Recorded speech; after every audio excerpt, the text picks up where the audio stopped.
2026 রাখিফল লাগে কিন্তু अबे 26 में तो दुनिया खत्म है हाँ। রাখিফল কিমান চাব আপুনি জীৱনটোত ৰাখিফল সদায়তো চাইয়ে থাকে তথাপিও যেহেতু বহুতে কৈ আছে ৰাখিফল দিব সেইকাৰণে লৈ আহিলো ময়ো আপোনাৰ বাবে 2026 ৰাখিফল वाह वाह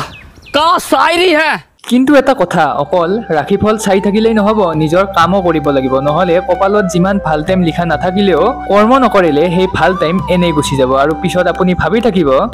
मेरे साथ अन्याय हुआ है এটা কথা মই সদায় কওঁ যে ভাগ্যৰো যিমান কাম কৰ্মৰো সিমানেই কাম এই যে মুদ্ৰাটো দেখিছে ইয়াৰে যদি এটা সাইড ভাগ্য আনটো সাইড কৰ্ম যেনেকৈ দুয়োটা সাইড নোহোৱাকৈ মুদ্ৰাটো হ'ব নোৱাৰে ঠিক তেনেদৰে ভাগ্য আৰু কৰ্ম দুয়োটাৰে মিলন নোহোৱাকৈ কেতিয়াও এজন ব্যক্তি সফল হ'ব নোৱাৰে 2025 বৰ্ষত আপুনি কিমান টেঙা খালে সেইটো আপুনিহে জানিব गजब बेइज्जती है এতিয়া 2026তো সেই টেঙাৰ সোৱাদ আপোনালোকে পাইয়ে থাকিব নে নতুন নতুন মিঠাইৰ সোৱাদ পাব আপোনালোকে ইয়াক জানিবলৈ আহক আজিৰ ৰাখিফল অনুষ্ঠানটো আৰম্ভ কৰোঁ কিন্তু তাৰে আগতে কমেন্টত জয় শ্ৰীকৃষ্ণ লিখি দিবলৈ একেবাৰেই নাপাহৰিব আপোনালোকে যদি বিচাৰে আগলৈ মোৰ লগত এনে ধৰণে কন্টেক্টত থাকিবলৈ বা গাইডেন্স লৈ থাকিবলৈ এনে ধৰণৰ ভিডিঅ'বোৰ পাই থাকিবলৈ তেতিয়া হলে চেনেলটো সাবস্ক্ৰাইব কৰি থবলৈ একেবাৰেই নাপাহৰিব আমি আপোনাৰ ৰাখি স্বামী সূৰ্যৰ পৰাই ষ্টাৰ্ট কৰোঁ ঠিক আছে আপোনালোকৰ ৰাখি স্বামী সূৰ্য আপোনাৰ 5 নম্বৰ ঘৰত আছে 6 নম্বৰ ঘৰত আহি যাব জানুৱাৰীৰ মধ্যভাগত ফলত 12 নম্বৰ ঘৰৰ লগত ই কানেক্ট হ'ব আৰু ফলত আপুনি অহা বৰ্ষত 2026 বৰ্ষত যদি বাহিৰত যাব লগা কিবা কাম আছিল বা আপোনালোকে যদি হোটেল মেনেজমেন্ট বা হস্পিটালিটি তেনে ধৰণৰ কাম কৰে তেতিয়া হলে তেনে লোকৰ বাবে অহা বৰ্ষটো বহুত বেছি এটা ভাল হ'ব শিক্ষামূলক ভ্ৰমণ বা তেনে ক্ষেত্ৰৰ লগত জড়িত কামত যদি বাহিৰত যাব লগা হয় এইটো বৰ্ষ অৰ্থাৎ 2026 বৰ্ষটো আপোনাৰ বাবে বহুত বেছি শুভ হ'ব এইমাত্ৰ যি কলো যে 6 নম্বৰ ঘৰত এইবাৰ আপোনাৰ ৰাখি স্বামী 6 নম্বৰ ঘৰত প্ৰৱেশ কৰিব গতিকে আপোনালোকে প্ৰথম এইটো জানিব লাগিব যে 6 নম্বৰ ঘৰটো কি 6 নম্বৰ ঘৰটো হৈছে কম্পিটিশনৰ ঘৰ স্পৰ্টছৰ ঘৰ আৰু এই বৰ্ষত কম্পিটিশন স্পৰ্টছ এই লাইনত যিসকলে আছে তেওঁলোকৰ বাবে বহুত বেছি এটা ফল পোৱাৰ এটা আশা আমি কৰিব পাৰো যিসকলে চৰকাৰী চাকৰিৰ বাবে একানপতীয়াকৈ বহু বছৰৰ পৰা লাগি আছে তেওঁলোকৰ বাবেও এই বৰ্ষটো বহুত বেছি ভাল হ'ব কিন্তু এইটো বৰ্ষত আপোনালোক সিংহ ৰাশিৰ ব্যক্তিসকলে খঙত অলপ কন্ট্ৰোল ৰাখি ধৈৰ্য সহকাৰে আগবাঢ়িব লাগিব বিশেষকৈ ৰিলেশনশ্বিপ আৰু মেৰিজ লাইফৰ ক্ষেত্ৰত এইবাৰ সিংহ ৰাশিৰ মানুহখিনিয়ে বহুত বেছি কষ্ট পোৱাৰ সম্ভাৱনা আছে বিশেষকৈ 2026 ফেব্ৰুৱাৰী মাহৰ পৰা জুন মাহৰ ভিতৰত আহক প্ৰথমতে বুজাই দিও আহক কিয় এনেকুৱা হ'বলৈ গৈ আছে আপোনালোকৰ সপ্তম ঘৰত ৰাহু আছে আৰু সপ্তম ঘৰত শনিও আছে আৰু এই যি শনি আৰু ৰাহু 2025 যেনেদৰে আছিল 2026তো তেনেদৰে থাকিব ইয়াৰ কোনো পৰিৱৰ্তন নহয় বা ই 2026 বৰ্ষত অষ্টম ঘৰলৈ গুচি নাযায় ইয়াৰ ফলত হ'ব কি ইয়াৰ ফলত দুটা বস্তু হ'ব প্ৰথম বস্তুটো হ'ব বেছিকৈ মেৰিজ লাইফত প্ৰবলেম হ'ব কথা কটাকটি বেছি হ'ব বুজাবুজি একেবাৰে কমি যাব আৰু দ্বিতীয়তে আপোনাৰ লাইফ পাৰ্টনাৰৰ হেলথৰ ক্ষেত্ৰত বহুত নিগেটিভ ইম্পেক্টটো অহা বৰ্ষত পৰিব পাৰে বেমাৰ আজাৰ হোৱাৰ বহুত বেছি চান্স 2026ত আপোনাৰ লাইফ পাৰ্টনাৰৰ বাঢ়িব পাৰে এই বৰ্ষত মুখৰ কথাৰ ওপৰত বিশেষ ধ্যান আপোনালোকে দিব লাগিব মুখৰ কথাৰ ফলত আপোনাৰ ভাষ্যৰ ফলত বেলেগ প্ৰবলেম অহা বৰ্ষত 2026ত আপোনালোকে দেখা পাব পাৰে 2026ৰ 15 এপ্ৰিলত সূৰ্য হ'ব এক্সল্টেড মানে হৈছে উচ্চৰ আৰু যেতিয়া সূৰ্য উচ্চৰ হয় তেতিয়া আপোনালোকে বহুত বেছি ভাল ফল পাবলৈ সক্ষম হয় অৰ্থাৎ 2026ৰ 15 এপ্ৰিলৰ পিছত আপোনাৰ বহুত কিবা কিবি পৰিৱৰ্তন হ'বলৈ গৈ আছে বুলি মই ক'ব পাৰো এই এক বছৰৰ ভিতৰত এক মাহ এনেকুৱা হ'ব যেতিয়া সূৰ্য একেবাৰে উচ্চ হৈ থাকিব আৰু এই মাহটোত আপুনি নাপাবলগীয়া বহুত কিবা কিবি পাব পাৰে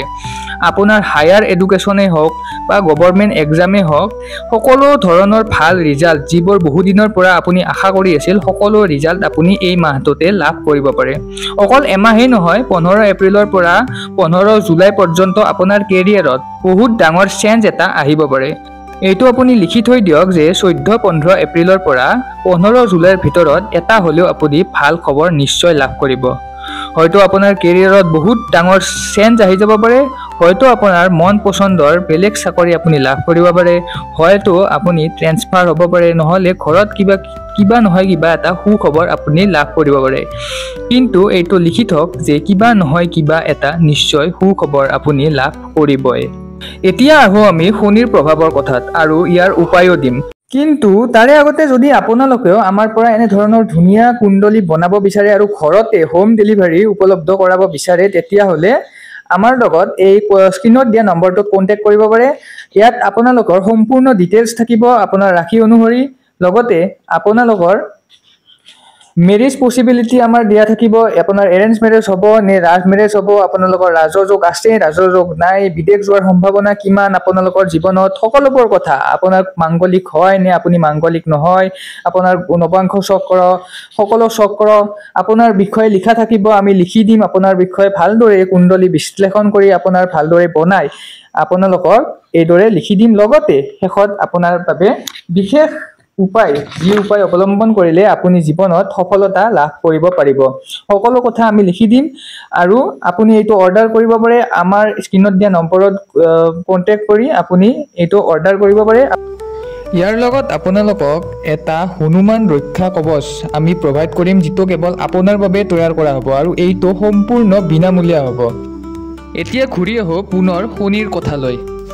যোৱা বৰ্ষতো আপোনাৰ শনিৰ প্ৰভাৱত সকলো কামতে বাধা বা আপোনাৰ ভবা কথাবোৰ পূৰ্ণ নোহোৱা সমস্যা আপোনালোকে নিশ্চয় পাইছে। ঠিক তেনেকৈ 2026 বৰ্ষত শনি জুলাইত বক্ৰী হ'বলৈ গৈ আছে। তাৰ পিছত আপোনালোকৰ দাঁতৰ প্ৰব্লেম, চকুৰ প্ৰব্লেম, কৰ্মত দেৰি, সকলো প্ৰব্লেম আৰু আগৰ নিচিনা বেছি হৈ যাব। এতিয়া আপোনালোকে কৰিব কি? ইয়াৰ উপায় কি? ইয়াৰ উপায় যদি ক'বলৈ যাওঁ, আপোনালোকে কোনোবা বেমাৰী মানুহক বস্তু দান কৰিব পাৰে। লগতে লজিকেলি যদি ক'বলৈ যাওঁ যে কি কৰিব, লজিকেলি ক'বলৈ গ'লে আপুনি কষ্ট যিমান পাৰে আগৰ তুলনাত এই বৰ্ষত মানে 2026ৰ জুলাইৰ পিছত আপোনালোকে কষ্ট অলপ পৰিমাণে বেছিকৈ কৰিবলৈ ট্ৰাই কৰিব। আৰু তৃতীয়তে মহা উপায়, যিটো কৰিলে শনিৰ প্ৰভাৱ একেবাৰে কমি যায়, আৰু সেইটো হৈছে সাতমুখী ৰুদ্ৰাক্ষ। আপুনি ল'ব, গলত পিন্ধিব পাৰে বা ঘৰত থৈ দিব পাৰে, কিন্তু এটা সাতমুখী ৰুদ্ৰাক্ষ আপুনি নিশ্চয়কৈ লৈ ল'ব। আপুনি ফ্লিপকাৰ্ট বা এমাজনত 800ৰ পৰা 1500ৰ ভিতৰত অৰিজিনেল ৰুদ্ৰাক্ষ পাবলৈ সক্ষম হ'ব। যদি আপুনি নাজানে কোনটো অৰিজিনেল নহয়, তেতিয়া আপুনি স্ক্ৰীনত দিয়া নম্বৰটোত হোৱাটছআপ কৰিব পাৰে, মই আপোনাক কৈ দিম কোনটো আচল কোনটো নকল। অভাৰঅল যদি ক'ব যাওঁ, 2026 বৰ্ষটো সিংহ ৰাশিৰ বাবে বহুত বেছি ভালে 2025ৰ তুলনাত। কিন্তু জুলাইৰ পিছত অলপ প্ৰব্লেম আহিব পাৰে, যাৰ কথা আপুনি ধ্যান দি ৰাখিব। ভগৱানে সকলোৰে মংগল কৰক, আগন্তুক বছৰটো ভালদৰে পাৰ হওক, ভাল তাৰেই কামনা কৰিলোঁ, তাৰেই আশা ৰাখিলোঁ আৰু আজিলৈ বিদায় মাগিলোঁ।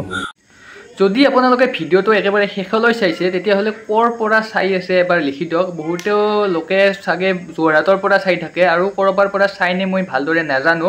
কিন্তু বেছিভাগ কমেণ্ট মোৰ যোৰহাটৰ পৰাই আহে। চ' যদি আপুনি ক'ৰবাত বেলেগ ঠাইৰ পৰাও চাই আছে, নিশ্চয়কৈ কমেণ্টত